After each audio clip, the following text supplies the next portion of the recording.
प्रिय साथियों नमस्कार। कैसे हैं आप? उम्मीद करता हूं एकदम शानदार जानदार जबरदस्त जिंदाबाद होंगे। तो स्वागत है आपका गोल्डन कॉन्सेप्ट सेकंड में, और इसमें हम बात कर रहे होंगे आपसे सक्सेसिव कॉन्सेप्ट के बारे में। जी हाँ, तो साथियों सबसे पहले मैं आपको बेसिक बता दूं कि ये जो कॉन्सेप्ट होती है सक्सेसिव कॉन्सेप्ट, ठीक है, इसमें सक्सेसिव कॉन्सेप्ट में सक्सेसिव का मतलब होता है क्रमागत। ठीक है, क्रमागत इसका मतलब होता है। सक्सेसिव कॉन्सेप्ट का मतलब होगा क्रमागत अवधारणा पर आधारित सवाल। तो क्रमागत का मतलब क्या है कि जैसे आप देखेंगे कि बहुत सारे ऐसे सवाल आपको दिखते हैं जिसमें लगातार इंक्रीमेंट होता है या लगातार डिक्रीमेंट होता है। ठीक है, लगातार इंक्रीमेंट होता है या लगातार डिक्रीमेंट होता है। पहले इंक्रीमेंट फिर डिक्रीमेंट पहले इंक्रीमेंट फिर डिक्रीमेंट या डिक्रीमेंट फिर इंक्रीमेंट। जैसे एक व्यक्ति की सैलरी 1,000 रुपये महीने थी। एक व्यक्ति का तनख्वाह 1,000 रुपये महीना था। पहले महीने उसका 10% इंक्रीमेंट हुआ, दूसरे महीने उसका 20% मान लो डिक्रीमेंट हो गया। तो अब बताइए कि इन 2 सालों के बाद किसी व्यक्ति की सैलरी थी 1,000, पहले साल 10% का इंक्रीमेंट हुआ, दूसरे साल 20% की कमी हुई। तो अब बताइए कि 2 साल के बाद उसकी सैलरी कितनी होगी, ये सवाल है। तो इसको करने की प्रक्रिया ये है कि भाई एक व्यक्ति की सैलरी है 1,000 रुपया, पहले साल 10% का इंक्रीमेंट, तो जितने परसेंट का इंक्रीमेंट उसे 100 में जोड़कर लिखें ऊपर नीचे 100। दूसरे साल 20% की कमी, जितने परसेंट की कमी उसे 100 में से माइनस करके लिखें ऊपर और नीचे 100। मतलब एक व्यक्ति की सैलरी 1,000 रुपये थी, पहले साल 10% का इंक्रीमेंट हुआ यानी 1,000 का 110% हो गया। ये पहले साल के बाद इंक्रीमेंट के बाद की सैलरी है। अब उससे अगले साल उसकी 20% की कमी हुई, यानी जो उसकी एक साल के बाद इंक्रीमेंटेड सैलरी थी उसमें 20% का लेस हुआ तो 80% हो गया। आप देखेंगे नीचे के 4 जीरो से ऊपर के 4 जीरो काटे जा सकते हैं और 11 की गुणा 8 में करेंगे तो ये आ जाएगा 880। 11 की गुणा 80 में तो 880। तो उस व्यक्ति की सैलरी 1,000 से कम होकर 880 हो जाएगी। इस काम को करने के लिए मैथमेटिक्स में कॉन्सेप्ट होती है क्रमागत वृद्धि पर आधारित। वो कॉन्सेप्ट होती है x+y प्लस xy डिवाइड में 100%। जैसे आप देखेंगे कि पहले 10% का इंक्रीमेंट हुआ तो x की जगह प्लस का 10, फिर 20% की कमी हुई तो y की जगह -20, प्लस माइनस है तो -10 मल्टीप्लाइड बाई 20 डिवाइड में 100। साथियों 10 में से 20 को माइनस करेंगे माइनस का 10। ठीक है, ये माइनस क्यों आया? क्योंकि प्लस और माइनस का मल्टीप्लाई करेंगे तो हमेशा माइनस आएगा। और 10 से 100 को 10 बार और 10 से 20 को 2 बार। तो आप देखेंगे कि माइनस का 12%। मतलब अगर पहले 10% का इंक्रीमेंट होगा और फिर 20% की कमी होगी तो आपका जो पैसा है आफ्टर सम टाइम उसमें ओवरऑल 12% की कमी होगी। 12% की कमी होगी का मतलब है कि जो 1,000 रुपया था उसमें 12% की कमी, तो 100 में से 12 को माइनस करेंगे तो 88। 1,000 था, 12% की कमी हुई यानी 88% रह गया। परसेंटेज से 2 जीरो काटेंगे, 10 का मल्टीप्लाई 88 में करेंगे तो 888 आ गया। तो आप देखिए कि जिस काम को मैं इस तरह से कर रहा था उसी काम को मैं इस फॉर्मूले के माध्यम से, इस अवधारणा के माध्यम से भी कर सकता हूं। अब इस अवधारणा का इस्तेमाल आपको पूरे मैथमेटिक्स में अलग अलग सेक्शंस में, अलग अलग अर्थमेटिक के चैप्टर्स में देखने को मिलता है। ठीक है, मैं फिर आपको बताऊं कि ये जो कॉन्सेप्ट है ये वहां इस्तेमाल होगी जब लगातार इंक्रीमेंट डिक्रीमेंट या डिक्रीमेंट इंक्रीमेंट या लगातार इंक्रीमेंट या लगातार डिक्रीमेंट की वजह से परसेंटेज चेंज की बात हो रही हो उन सवालों में। जैसे कि पहला क्वेश्चन आपके सामने है कि एक संख्या को पहले 20% से बढ़ाया गया, फिर उसे 10% से घटाया गया, तो बताइए संख्या में कितने प्रतिशत परिवर्तन हुआ। तो पहले 20% का इंक्रीमेंट होता है, फिर 10% की कमी होती है, प्लस माइनस है तो माइनस होगा। 20 मल्टीप्लाइड बाई 10 डिवाइड में 100। ठीक है, 2 जीरो से ऊपर के 2 जीरो जाते हैं, 20 में से 10 को माइनस करेंगे 10 और 10 में से 2 माइनस करेंगे तो 8। चूंकि 8 प्लस में है इसलिए 8% का इंक्रीमेंट होगा, 8% की वृद्धि होगी। अगर ये माइनस में होता तो मैं कहता 8% की कमी आएगी, लेकिन पॉजिटिव में आया है तो 8% का इंक्रीमेंट होगा। जैसे एक क्वेश्चन है साथियों, अब इस सवाल को देखिए। ये सवाल परसेंटेज चैप्टर से उठाया गया है। एक वस्तु की कीमत 30% कम हो जाती है, ठीक है, उसकी कंजप्शन 10% बढ़ जाती है, तो बताइए वस्तु पर खर्च में कितने परसेंट की वृद्धि या कमी होगी। तो अगर मैं इस क्वेश्चन को ट्रेडिशनल तरीके से करूं तो ये कह रहा है एक वस्तु की कीमत 30% कम हो जाती है, प्राइस का कंजप्शन से मल्टीप्लाई करें तो एक्सपेंडिचर आता है, यानी कितनी कीमत में खपत से गुणा करें तो खर्चा आता है। तो एक वस्तु 10 रुपए की थी, 10 का 30% 3, यानी 10 में 3 रुपए की कमी हो गई, तो अब वो वस्तु 7 रुपए की हो गई। कंजप्शन 10% बढ़ गई, यानी पहले वो आदमी 10 आइटम खरीद रहा था, अब 10 का 10% एक, यानी अब 11 खरीद रहा है। तो अगर कोई व्यक्ति 10 रुपए की एक चीज है, एक पेन 10 रुपए का और 10 पेन खरीदता है तो 100 रुपए हुए। अगर एक पेन 7 रुपए का है और 11 पेन खरीदता है तो 77 रुपए हो गए। तो आप देखिए कि 100 से 77 हो गया, यानी कि उसका जो खर्चा है वो कितना कम हो गया, 23 रुपया कम हो गया। 100 पर 23 की कमी मतलब 23% की कमी हो गई। अब इसी बात को मैं कैसे कर सकता हूं इस कॉन्सेप्ट के थ्रू, वो आप देखें। वो कह रहा है एक वस्तु की कीमत में 30% की कमी होगी, माइनस का 30, फिर 10% का इंक्रीमेंट हुआ, प्लस का 10, माइनस प्लस है तो माइनस 30 मल्टीप्लाइड बाई 10 डिवाइड में 100 परसेंटेज का साइन, 2 जीरो से 2 जीरो, माइनस 3 में प्लस का 10 करेंगे तो माइनस का 20, माइनस का 3, तो मेरे प्यारे बच्चों माइनस का 23% आ गया। यहां भी 100 से 77 हुआ, यानी माइनस का 23% है, और यहां भी माइनस का 23% है। तो कॉम्प्लेक्स डेटा हो, ठीक है, परसेंटेज वैल्यू थी, इजी थी, तो आपने दोनों तरीके से किया तो इजीली हो गया। लेकिन अगर मैं इसी परसेंटेज वैल्यू को थोड़ा सा भी कॉम्प्लेक्स कर देता हूं तो मुझे लगता है ये मेथड आपके लिए ज्यादा बेहतर साबित हो सकता है। आगे मैं आपको लेकर चलता हूं क्वेश्चन नंबर 3 की तरफ। देखिए इसी कॉन्सेप्ट का किस तरह से टाइम एंड वर्क में भी यूज हो रहा है। आप देखेंगे अर्थमेटिक के अलग अलग चैप्टर में ये कॉन्सेप्ट यूज हो रही है, इस वजह से इसको गोल्डन कॉन्सेप्ट नाम दिया गया है। बशीर का कार्य समय प्रतिदिन 15% बढ़ गया, वेतन 20% तक बढ़ गया, तो लगातार इंक्रीमेंट हो रहा है, तो बताइए उसकी आय पर क्या फर्क पड़ा।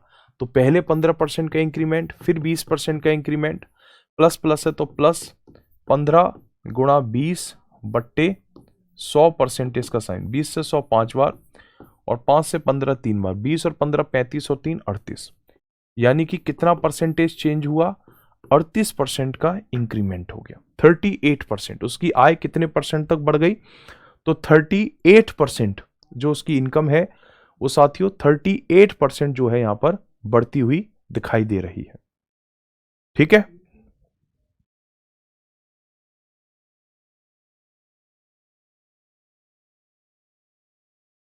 क्लियर है दोस्तों, आगे बढ़े, चलिए। अब आप देखिए बेटा इसी कॉन्सेप्ट का इस्तेमाल हम मेंसुरेशन में भी कर सकते हैं। मेंसुरेशन का क्वेश्चन है, रेक्टेंगल, यदि किसी रेक्टेंगल की साइड में लगातार 11% की कमी हो तो इसके एरिया में फर्क बताइए। रेक्टेंगल में दो साइड्स होती हैं, लंबाई और चौड़ाई, तो लंबाई में भी 11% की कमी, चौड़ाई में भी 11% की कमी, तो पूरे एरिया में परसेंटेज चेंज पूछ रहा है। अगर सेम परसेंटेज वैल्यू होती है, चाहे इंक्रीमेंट हो या डिक्रीमेंट हो, सेम परसेंटेज वैल्यू होती है, तो हमारा जो कॉन्सेप्ट है ये फिर ये कन्वर्ट हो जाता है 2x plus x square divide में 100%। फिर ये फॉर्मूला इस तरह से इस्तेमाल होता है, जैसे 2x plus x square divide में 100%, ऐसे। जैसे यहां आप देख रहे हैं 11% की कमी हो रही है, राइट, तो कमी का मतलब है माइनस, यानी -11, तो 2x यानी कि 2 मल्टीप्लाइड बाई -11, तो ये हो गया -22। -11 का स्क्वायर करना है आपको, यानी कि प्लस में आंसर आएगा 121, डिवाइड में है 100, तो -22 प्लस 1.21%। 22 में से एक को माइनस करेंगे 21, और 21 में से भी 0.25 माइनस करेंगे तो हमारा आंसर आएगा 20.79। तो 20.79% ओवरऑल इसमें कमी हो जाएगी।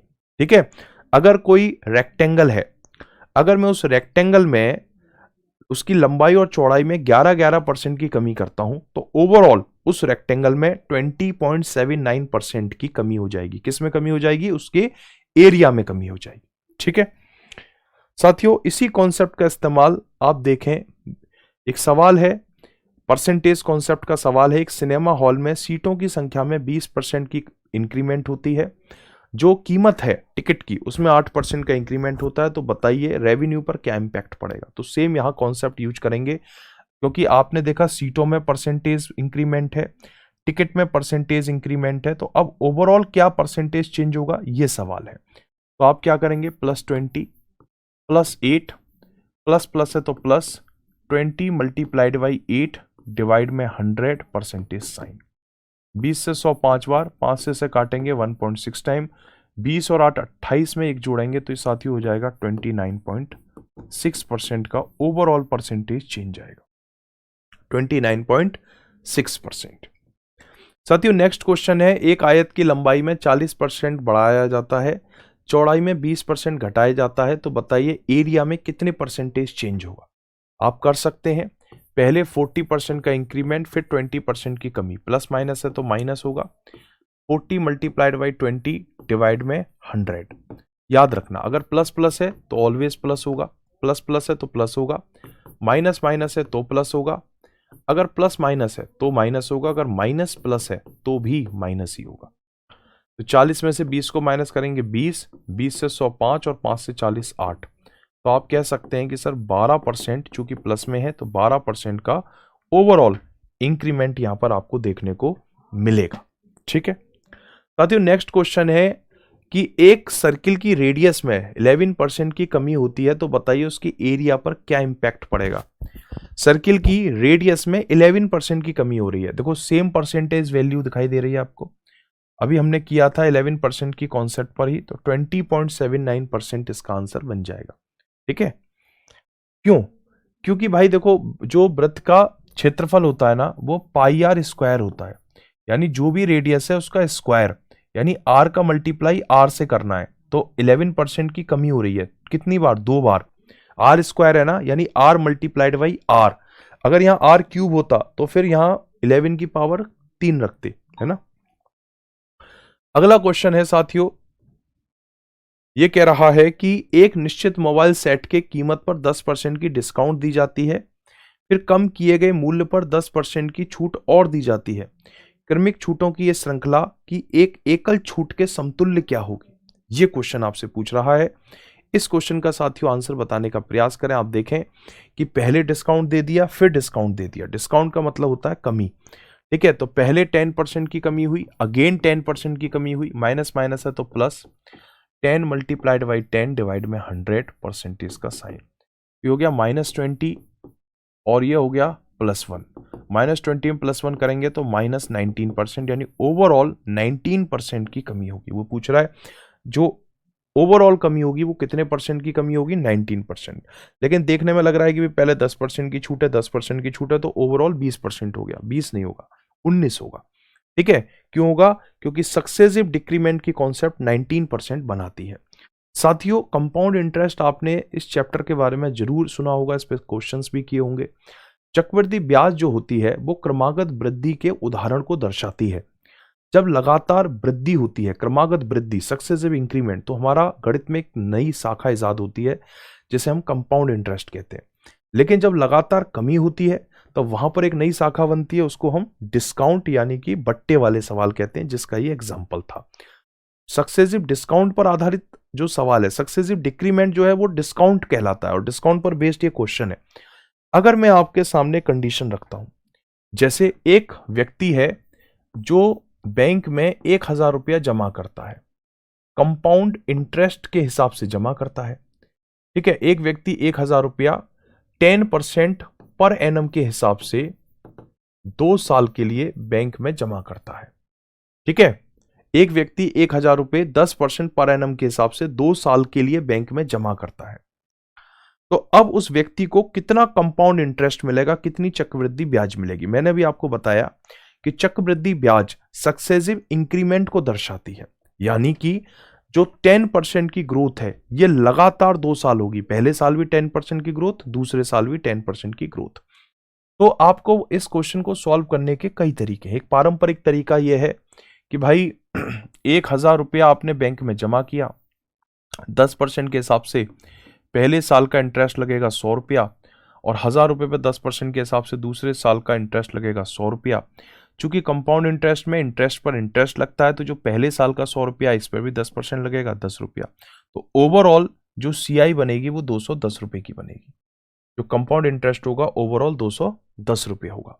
लेकिन मैं इसी समस्या को सॉल्व करना चाहता हूं सक्सेसिव इंक्रीमेंट के कॉन्सेप्ट से। तो जब लगातार परसेंटेज चेंज होती है और सेम परसेंटेज चेंज होती है, अभी मैंने बताया था आप इस्तेमाल करते हैं 2x plus x square divide में 100% का साइन।